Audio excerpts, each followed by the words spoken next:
Espiritismo e ciência de mãos dadas.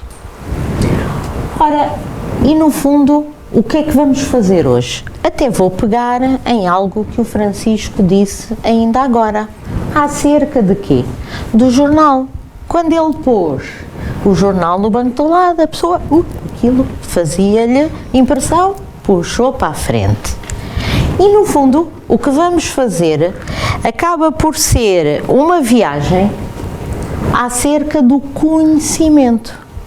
Todas as etapas que esse conhecimento nos vai trazendo e que são etapas que, de certa forma, todos nós passamos por elas.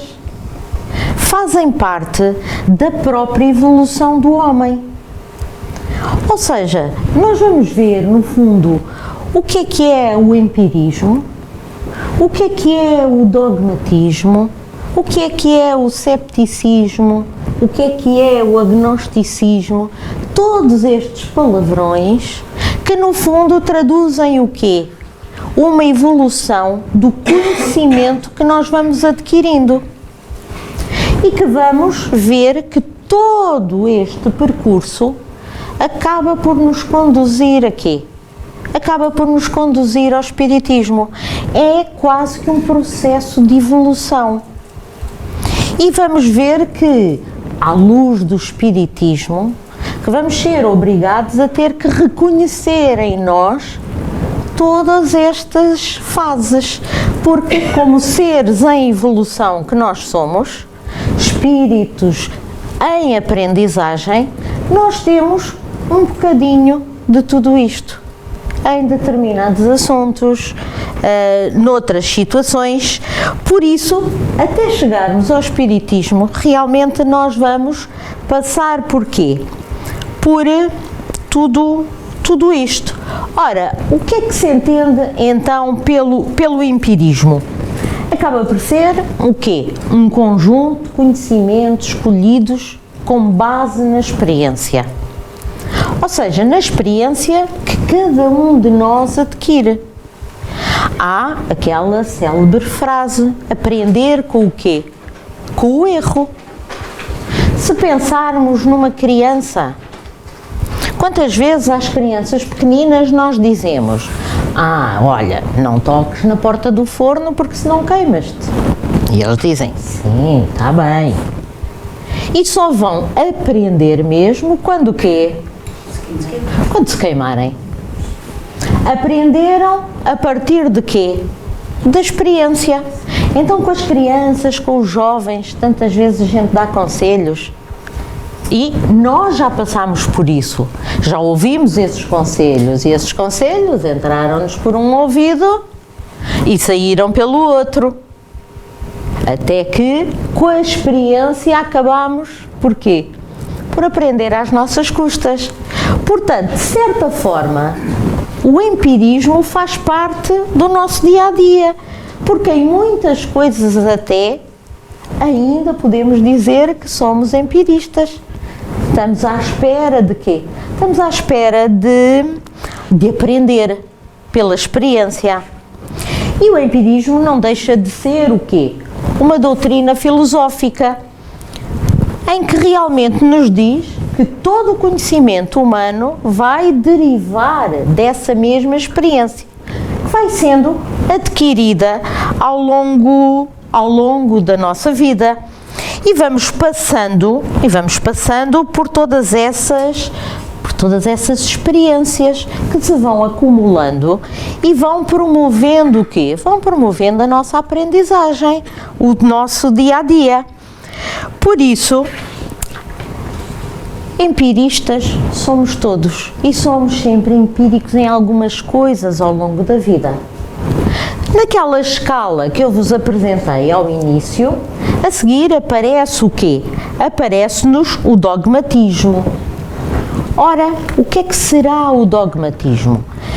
Pelas imagens que eu coloquei ali, tenho alguém com vendas nos olhos, tenho uma situação, por exemplo, de alguém que está a fazer o quê? Está a moldar ideias, pensamentos. Ou seja, no fundo, o que é que o dogmatismo é? É aquelas atitudes de quem afirma com intransigência, sem qualquer prova, sem algum critério prévio, admite o conhecimento que absoluto. Diz uma verdade e não há provas que contestem essa verdade, não há bases científicas que a definam, mas passa a ser uma verdade. E muitas vezes nós também temos o quê? Também temos esta parte em determinados assuntos. Acreditamos em algo, não contestamos, nem sabemos porquê, mas acreditamos, é assim. Ou então alguém nos dá essa ideia e nós, sem exercer o nosso sentido crítico, acabamos por aceitar a ideia sem a contestar. E o dogmatismo acaba por ser próprio de quê? Acaba por ser próprio das religiões. Naquela imagem temos uma época triste, entre aspas, da humanidade, a Inquisição, onde, com base na religião, nos incutiram determinados dogmas, determinadas certezas. A própria noção de quê? Do céu, do inferno. São noções que foram impostas para nos incutir um certo quê? Um certo medo, para nos moldar e obrigar a determinados comportamentos. Por isso, e não só em termos de religião católica, próprio islamismo. O próprio islamismo também tem os seus dogmas. Todos aqueles que não seguem aqueles dogmas, que aceitam como verdades impostas, são os chamados infiéis, não é? E até por causa desses infiéis se declaram guerras, se fazem verdadeiras atrocidades. Portanto, é, no fundo, um pensamento que muitas vezes nos conduz a quê? A crimes graves contra a humanidade. E não foi só no tempo da Inquisição, ainda acontece nos nossos dias. Não foi assim num passado. Nós próprios, às vezes, em determinadas situações, somos dogmáticos. Até nós que nos dizemos espíritas, podemos não contestar aquilo que nos dizem. E aí vamos acreditar em tudo, só porque alguém nos disse. Aí estamos com uma postura dogmática, estamos a aceitar, sem raciocinar, sem pensar, sem tentar entender.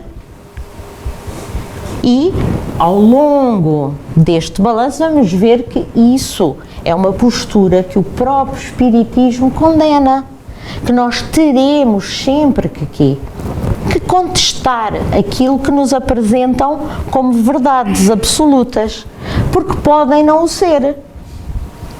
E nós temos o dever de inquirir, procurar, estudar. Não percebi, vou tentar perceber melhor. Não nos limitarmos àquela postura de aceitar somente aquilo que nos dizem, só porque alguém nos disse. E assim, é próprio do dogmatismo, que está muito associado às diferentes religiões e que é aquilo que nós chamamos uma fé cega. É cega exatamente porque não questiona, porque não procura entender, não procura explicar tudo aquilo que nos traz dúvidas. Ora, a seguir ao dogmatismo, naquela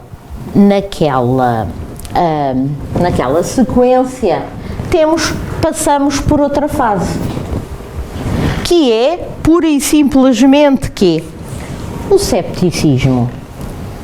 E todos nós somos céticos também ainda.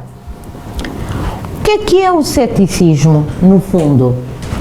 Defende que o homem não é capaz de alcançar a certeza. Ou seja, uma pessoa que é cética é aquela que não acredita em nada, duvida de tudo. Se duvida de tudo, então não conseguimos alcançar nenhuma certeza. É alguém que não acredita. E porquê que não acredita?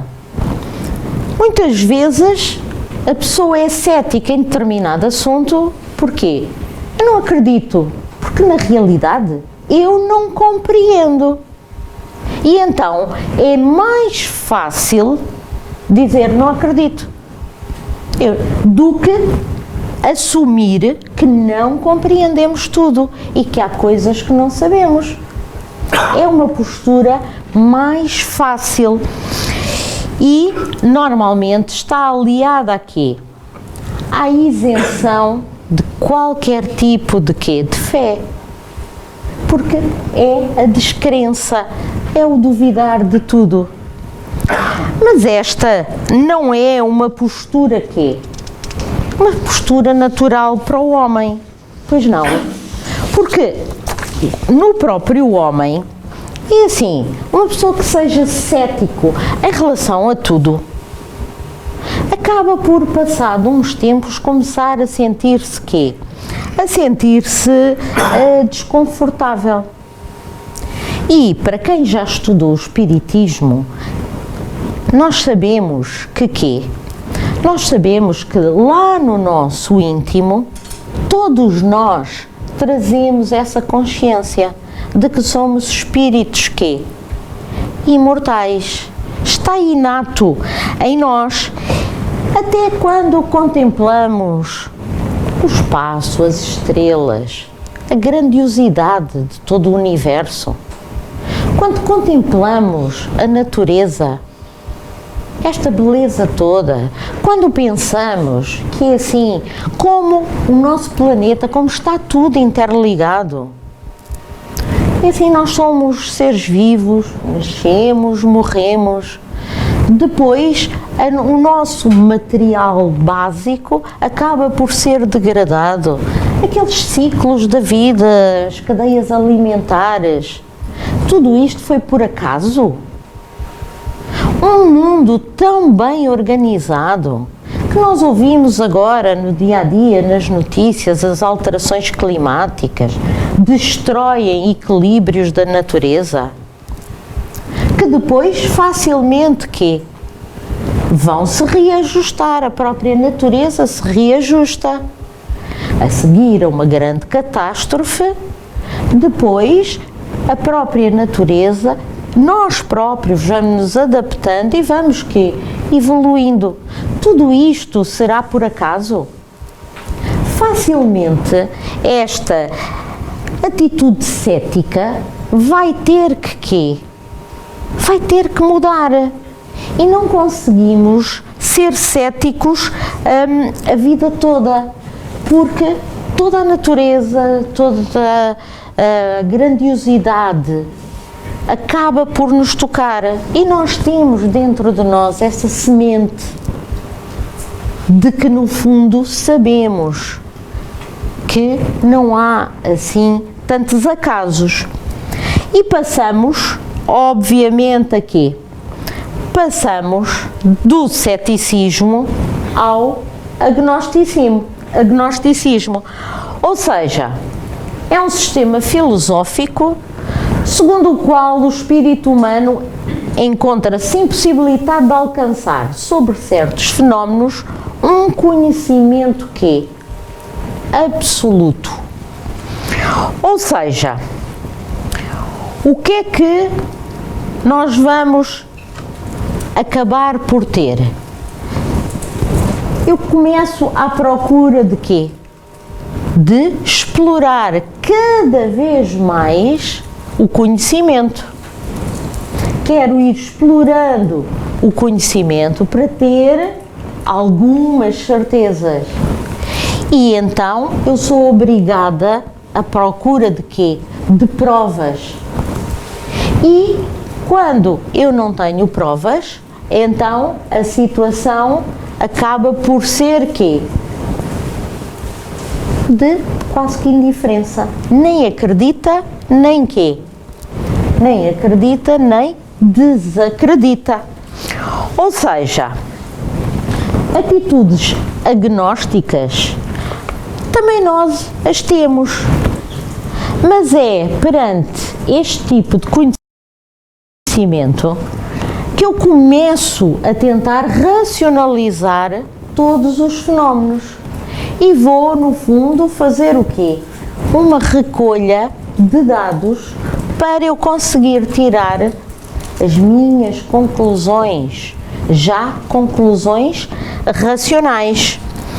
Por isso, nós próprios temos atitudes agnósticas, porque muitas vezes nós não aceitamos aquilo que não conseguimos compreender.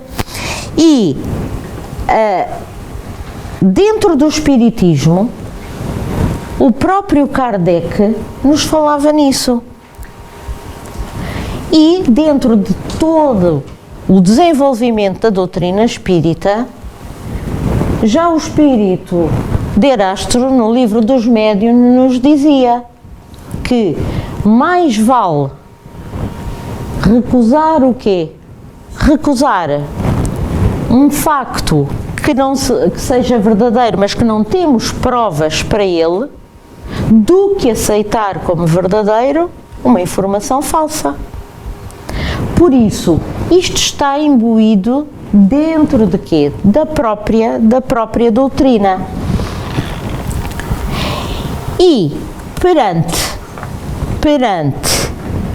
todo este desenvolvimento, é assim, nós temos que ter noção de que, por vezes, nós passamos por todas estas etapas e, consoante os assuntos, também podemos quê?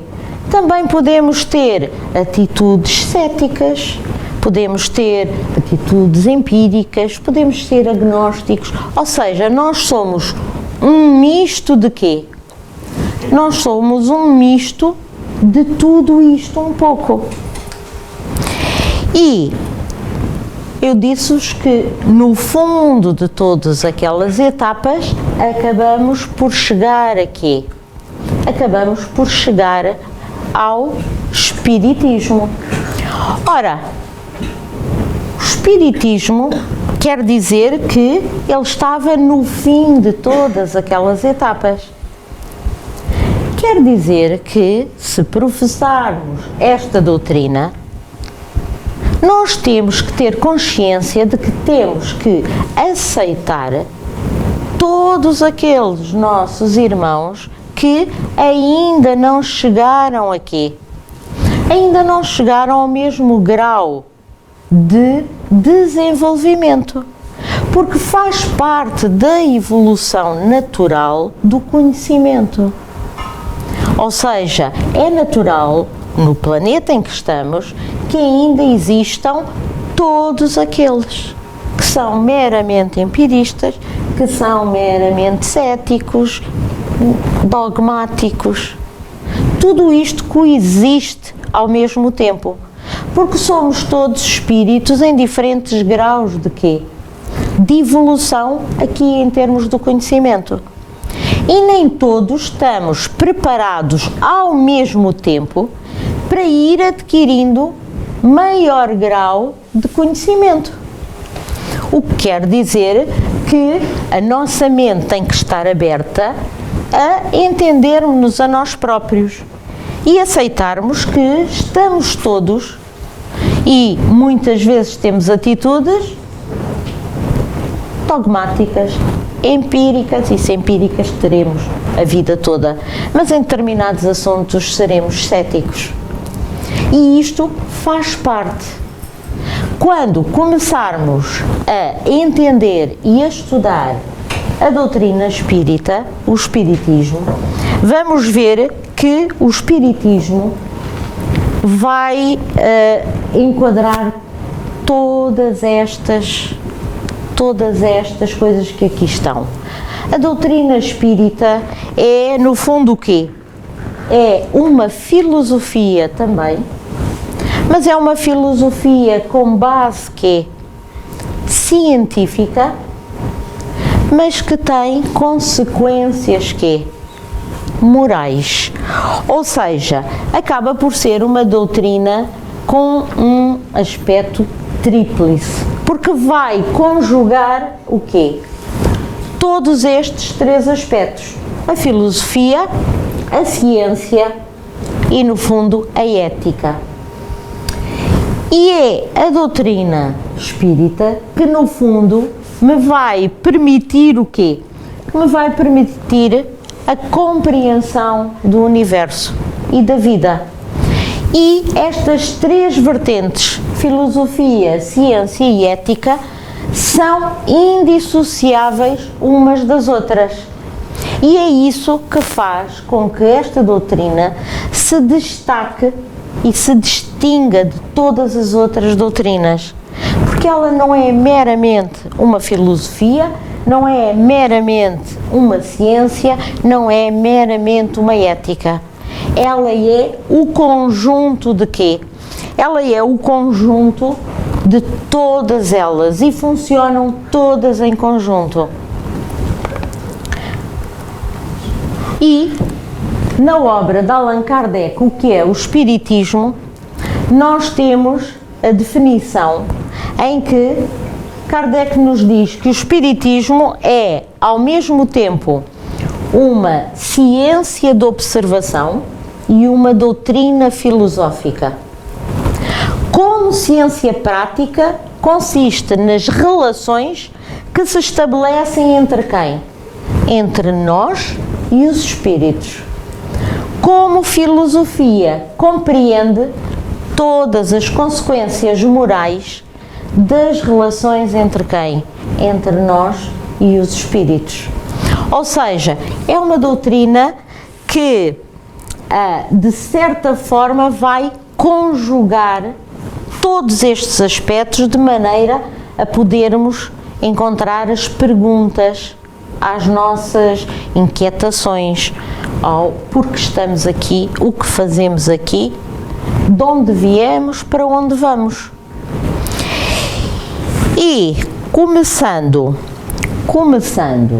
pela parte da ciência, eu disse que era uma doutrina com bases científicas. E isto porquê? Porque no fundo ela utiliza os métodos científicos e começou com a observação de quê?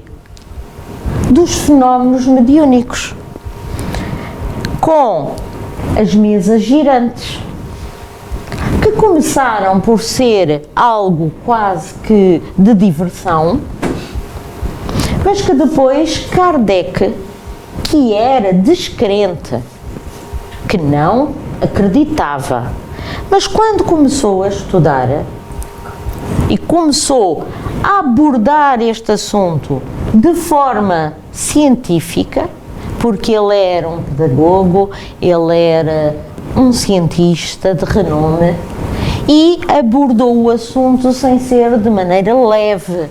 Ele resolveu investigá-lo e comprovar todas as observações a que ele tinha acesso, recolheu provas para estudar o fenómeno.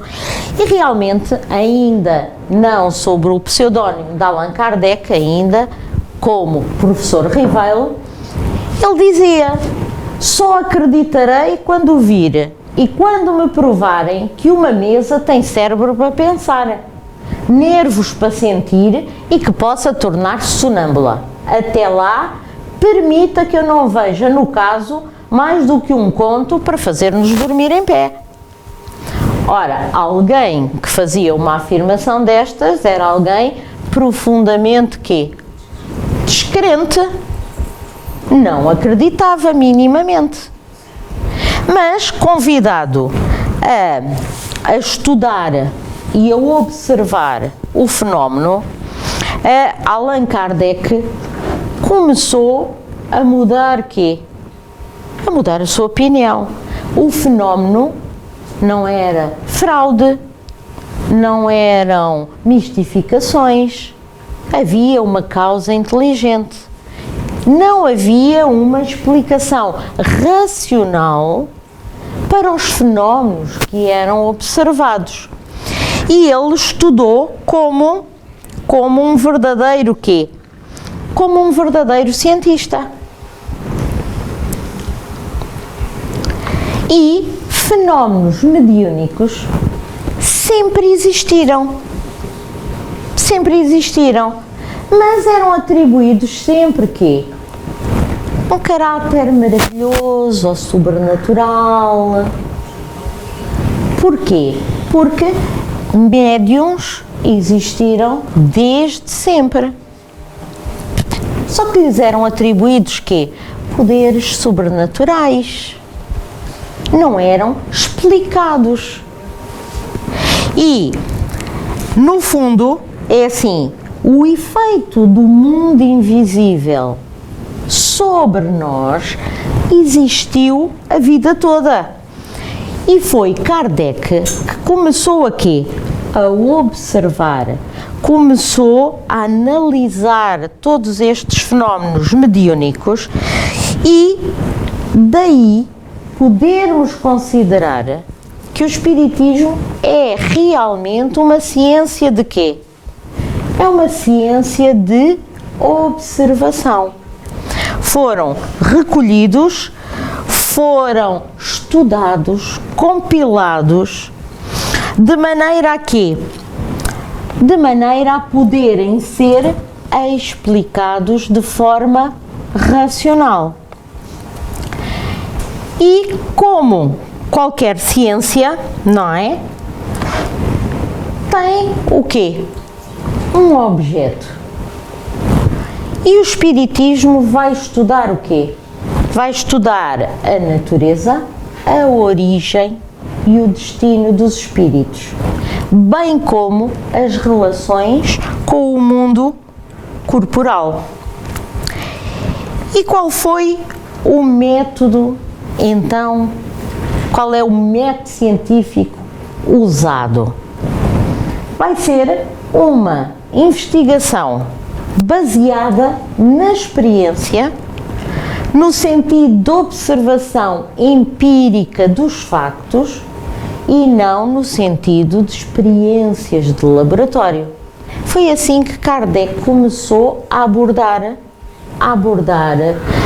o seu estudo científico e visava identificar também, paralelamente, todas as leis naturais que regem as experiências quê? Espirituais. E constatou-se que as ciências só fizeram progressos realmente importantes quando qualquer estudo se baseou recorrendo a quê? Ao método experimental.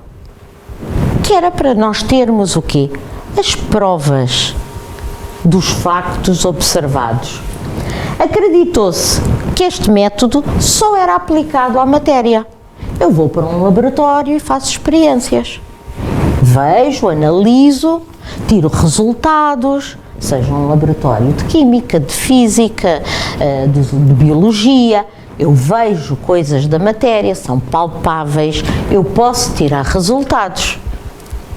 E o método experimental era o método aceito por todos. No entanto, com Kardec, ele vai aplicar este método não só à parte material, mas também aqui, à parte metafísica. Porque lá está, o Espiritismo estuda também e tenta compreender a influência do mundo espiritual sobre o mundo material. E Kardec vai nos fazer essa ponte, vai aplicar os métodos científicos ao princípio espiritual. E realmente, o que é que nós tínhamos? Culturalmente, no século XVIII, discutia-se muito qual os métodos a estudar. E tínhamos duas grandes correntes, Francis Bacon e René Descartes, que estavam relacionados com o quê? Com aqueles dois métodos. O método experimental, também chamado de método indutivo, e o método quê? E o método dedutivo. Cada um defendia o seu e no fundo, em que é que consiste? O método indutivo ou experimental, no fundo, parte de quê? Do particular para o geral. Eu estudo um determinado assunto para tirar uma conclusão que é geral. Vamos ver assim um exemplo. Eu posso dizer que eu sou mortal. Aqui o Francisco também é mortal. E se eu escolher mais alguém, pronto, também vou dizer que é mortal. Então, eu posso dizer que se somos todos mortais, eu vou generalizar que todos os homens são mortais. Mas agora eu vou dizer que eu, por exemplo, uso óculos. Se eu olhar ali, também usa óculos. Se eu olhar ali, é mais alguém que usa óculos. Vou tirar a conclusão. Então, toda a gente usa óculos. Isto é verdade? Não.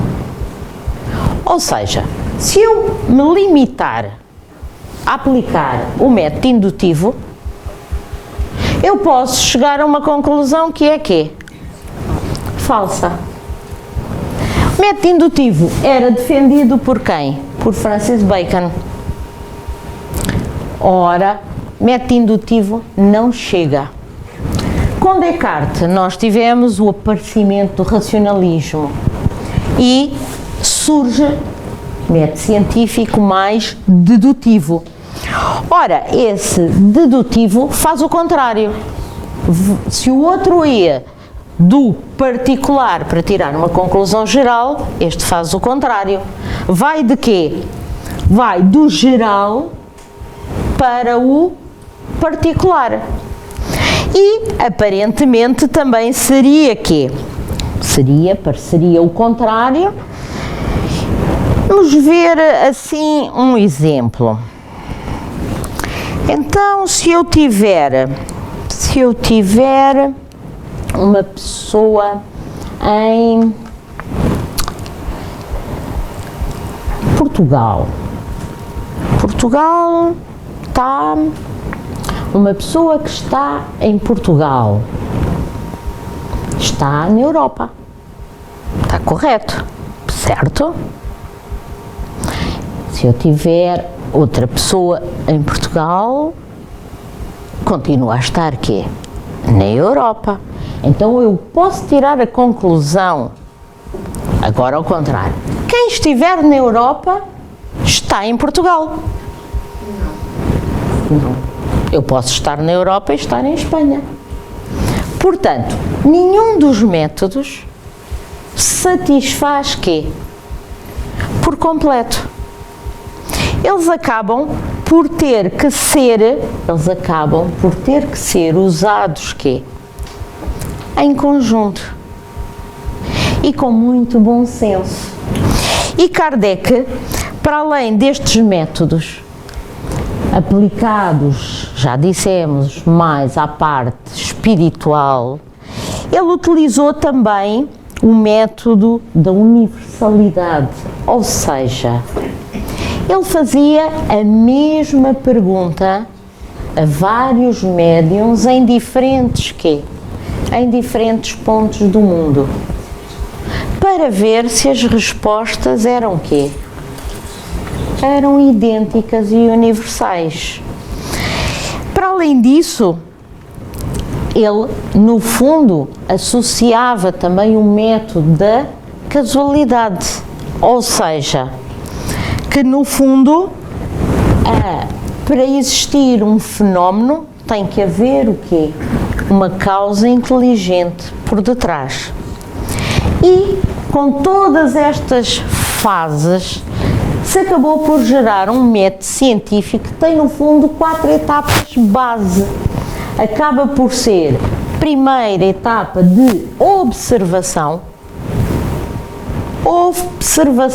recolha de dados, depois formulação de quê? De hipóteses, realização de experiências, não quer dizer experiências físicas, materiais, mas formas de tentar testar as hipóteses formuladas, de modo a se poder o quê? Aceitar ou rejeitar cada uma das hipóteses. E foi isto que Kardec fez, daí que o Espiritismo é de facto uma doutrina com uma base científica, e com uma base científica muito, muito forte e bem sustentada pelo trabalho fantástico de Kardec. Ora, com este trabalho, o Espiritismo vai conseguir explicar aquilo que antigamente era considerado magia, milagres, tudo aquilo que não conseguíamos encontrar explicação, desde o maravilhoso, tudo o que eram superstições, ou que era considerado até que sobrenatural, e vai trazer tudo isto para o campo do natural. E quando nós conseguirmos explicar tudo isto, quando conseguimos explicar milagres, eles deixam de ser milagres, eles passam a ser leis da natureza, explicadas. E é isso que, no fundo, que o Espiritismo nos vem trazer. Ele demonstra a existência do princípio espiritual. Ele explica-nos as propriedades dos fluidos existentes no universo. O próprio passe, a terapia, a fluidoterapia, tanta coisa que nós conseguimos explicação através desta doutrina. E explica-nos ainda a ação deles sobre a matéria, a existência de um perispírito, porque a doutrina diz-nos que nós somos o quê? Um espírito com um perispírito num corpo num corpo de carne, em que o perispírito faz o quê? Faz, no fundo, quase que a ligação entre o corpo de carne e o corpo espiritual. Mas isso daria uma palestra só, ou 2, ou 3, ou 4. Portanto, onde é que eu consigo encontrar, então, as bases científicas da doutrina espírita? No Livro dos Médiuns. É o Livro dos Médiuns que tem toda esta base científica desta doutrina, mas que, apesar de eu ter decidido começar pela ciência, porque é o que eu gosto mais, este livro será o último a ser lido, porque a informação do livro é tão grande, que se eu não tiver lido das outras obras básicas sobre a doutrina espírita compiladas por Kardec, se eu não tiver lido o Livro dos Espíritos, se eu não tiver lido o Evangelho segundo o Espiritismo, se eu não tiver lido a Gênese, o céu e o inferno, dificilmente eu conseguirei compreender o quê? O Livro dos Médiuns, porque ele pressupõe que todos aqueles outros conhecimentos, se eu não sei o que é um espírito, se eu ainda achar que um espírito é aquilo que eu vejo no filme, que eram os fantasmas, se eu não souber isso e for ler o Livro dos Médiuns, é assim, não estou a tirar partido da informação. Daí que este livro, na minha opinião, será o último a ser lido. Primeiro, os outros. Aparece aqui em primeiro lugar, porque eu sou suspeita. Depois temos então o aspecto filosófico. Quer dizer, já falámos de filosofia, quando falámos daquele percurso do aumento do nosso conhecimento. E esta parte eu vou abordar bem mais rápido. Ora, terá começado no século VI a.C., com Sócrates. Foi, no fundo, o primeiro a usar a base da razão. Mas eu só trouxe aqui para salientar que, se pensarmos no século zero, na Galileia, Jesus pode ser considerado o quê? Um filósofo. Ele, no fundo, não nos veio dar uma forma de viver, explicar-nos uma forma de viver. Então, no fundo, é isso que eu aqui queria referir. É que falamos muito em filósofos, falamos muito naqueles filósofos todos que conhecemos, mas Jesus é, se calhar, o filósofo da humanidade, com os conhecimentos que ele nos trouxe. Ora, se pensarmos, Jesus tinha sido no século quê? Século zero. No século III aparecem-nos as instituições da Igreja Católica. Foi a Igreja Católica Apostólica Romana surgiu no século III. Foi fundada por Jesus 3 séculos depois? Não. Ou seja, muitos dos conhecimentos que nós e começamos, grande parte de nós, se calhar até com uma formação, entre aspas, dentro da Igreja Católica, a doutrina espírita vem-nos a explicar o papel de Jesus, realmente o que Jesus nos disse. Porque as religiões foram feitas por quem? Pelo homem, com todas as suas imperfeições. E é assim, temos aquela época terrível da Idade Média, onde a religião tentava controlar o nosso conhecimento. Entretanto, à medida que os séculos iam passando, nós tivemos as épocas do Renascimento. Século XVI começou-se a valorizar já a razão. Descartes, que ainda há pouco eu falei, quando falei do método científico, Descartes então sim faz o predomínio da razão. Era um filósofo, era um matemático, porque naquela época eles não eram um cientista de uma área, eles eram de quase todas as áreas. E Descartes teve um papel importantíssimo. E a própria Revolução Francesa, no século XVIII, também deu um grande impulso ao culto da razão. Outros filósofos, Spinoza, Comte, com a teoria do positivismo, Sartre, Hegel, Kant, todos eles foram promovendo também o avanço do conhecimento do homem e da interpretação da nossa vivência. E no século XIX surge com Kardec quem? O Espiritismo, que nas suas bases filosóficas assenta em 5 pilares: a existência de Deus, infinitamente bom e justo. Só isto leva-nos a quê? Ao outro pilar, a imortalidade da alma. Somos todos seres imortais. E se somos seres imortais, obviamente que terá que existir o quê?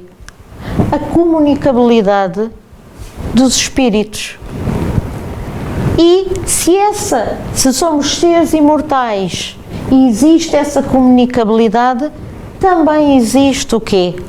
A reencarnação, de modo a quê? A promover o nosso crescimento, a nossa evolução e como forma de reparar uma lei da natureza, a lei de causa e efeito, para repararmos todas as nossas imperfeições. E somos os únicos neste mundo, um universo com bilhões de galáxias, trilhões de planetas, sóis, etc., para sermos os únicos aqui. Será que alguém acredita verdadeiramente nisso? Somos os únicos seres neste universo imenso? É um dos pilares. A ciência ainda não o provou, mas lá chegará. A ciência dos homens ainda não constatou o quê? Ainda não constatou todos estes factos que a doutrina espírita nos diz. A imortalidade da alma, já há várias experiências, mesmo científicas, sobre isso.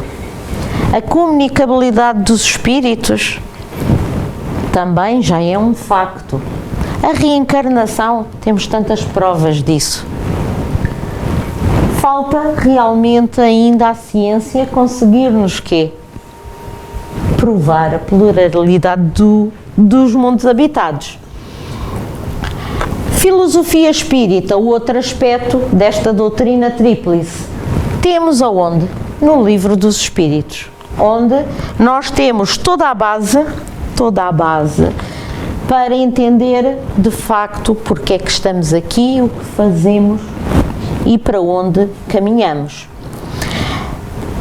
Sem me alargar muito, falta o outro aspecto, a parte moral. Ou seja, o nosso aperfeiçoamento que é interior. E já falámos, ainda que breve, das religiões. É assim, inicialmente, quando não se conhecia a interpretação dos fenómenos da natureza, desde sempre os homens primitivos eram deuses, seres superiores, que eram adorados, tinham medo, não compreendiam. E isto, no fundo, leva a podermos considerar que temos quase que 3 tipos de religião. Aquela primeira, a primitiva, assente em magia, rituais, onde se sacrificavam animais para agradar aos deuses, onde não eram dadas grandes explicações. Depois passámos, se calhar, a uma fase, aquela religião social, que se calhar todos nós conhecemos, aqueles rituais da religião católica, aqueles compromissos, todos esses artefactos que temos, os terços, etc. E vamos evoluir para um novo tipo de religião, a religião espiritual, aquilo que hoje em dia nós falamos de quê? Da espiritualidade. E atenção que eu não estou a dizer que não haja atualmente pessoas que sejam católicos, budistas, hindus, que pratiquem, cumpram os rituais e que não tenham uma espiritualidade muito, muito desenvolvida. Não estou a dizer isso, pelo contrário. porque de certeza que há, porque esta espiritualidade é algo que tem a ver com o quê? Com o eu interior de cada um. É a nossa ligação a algo superior. Para nós, a nossa ligação a Deus. Mas é um processo individual. Daí que a pessoa pode ser um religioso social, cumprir, mas a sua ligação, a sua fé, não aquela fé que falámos há pouco, a fé cega, mas uma fé agora já que raciocinada. Ora, a moralidade, no fundo, acaba por ser a ciência do bem, do comportamento e do procedimento. E moral e ética muitas vezes são confundidas. A ética está associada ao estudo fundamentado, porque é uma ciência dos valores morais que vão orientar o comportamento do homem em sociedade. Vem da palavra grega modo de ser ou caráter, enquanto que a moral, costuma-se dizer, moral, há muitas morais. Se eu nasci aqui na Europa, se calhar eu vou-me reger pelas regras, pelos costumes da minha sociedade. Mas se eu nascer em África, numa tribo mais primitiva, se calhar a minha moral, os meus costumes, as minhas regras já são o quê? Já são diferentes. Se eu nascer no Médio Oriente, na Ásia, ou seja, a moral está associada a quê? No fundo, às regras, às convenções, aos tabus dentro de uma determinada sociedade. Enquanto que a ética é algo diferente, porque já é um estudo mais fundamentado dessa moral. Ora, e eu só estou a avançar aqui, porquê? Porque também não convém confundir ética com religião. Porque religião são cultos prestados às divindades e assentam na existência das divindades. Quase todas têm dogmas sagrados, acreditam nos misticismos, em algo sobrenatural e milagres, e têm a regra geral o quê? Cultos, rituais, altares, hierarquias, negócios, templos, etc. E o espiritismo não é uma religião. E não é uma religião porquê? Porque não tem aqueles elementos essenciais. Não há divindades, não há dogmas, não há rituais, nada. Aceita Deus, aceita a imortalidade da alma, mas aceita com uma fé raciocinada. Ou seja, não é aquela fé cega, impõe-nos e nós aceitamos. Por isso, tudo aquilo, mesmo numa palestra que eu esteja a dizer, sou eu que estou a dizer. Sou eu que estou a interpretar com o meu nível de conhecimento. Não é para ser aceite como verdade o que eu estou a dizer. Cada um tem o dever de contestar aquilo que ouve, aquilo que acredita. É isso que, no fundo, depois constitui a chamada quê? Fé raciocinada. E toda esta moral está num livro lindíssimo, que é o Evangelho segundo o Espiritismo, que, no fundo, nos fala do Evangelho de Jesus, interpretados à luz dos conhecimentos da doutrina espírita, e que é realmente um livro. Quando a pessoa está, eu falo por mim, quando a pessoa está mais em baixo, abre assim ao acaso, lê, e não é que está ali o nosso ânimo, naquele texto que por acaso nos calhou, pelo menos comigo sucede assim. Por isso, eu encontrei aqui esta banda desenhada que achei muito engraçada e que resume, no fundo, isto. É uma discussão entre dois, um cético que diz: para mim, uma das maiores dificuldades em aceitar a existência de Deus é a existência do mal.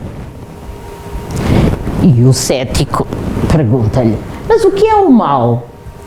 E o outro responde: por definição, é o contrário de bem. Se sabemos o que é o mal, o que é bem, deve haver uma pessoa que mostre o que é um e outro, certo? Creio que sim. Então, é preciso que exista uma inteligência pessoal e superior que estabeleceu essa regra. Mas, se essa inteligência não existe, não há regra. Se não há regra, não há mal nem bem. E se não há mal nem bem, como é que o mal pode ser argumento para se negar a existência de Deus? Ou seja, qualquer que seja a volta que a gente dê, como é que a gente vai conseguir negar a existência de Deus? Nunca.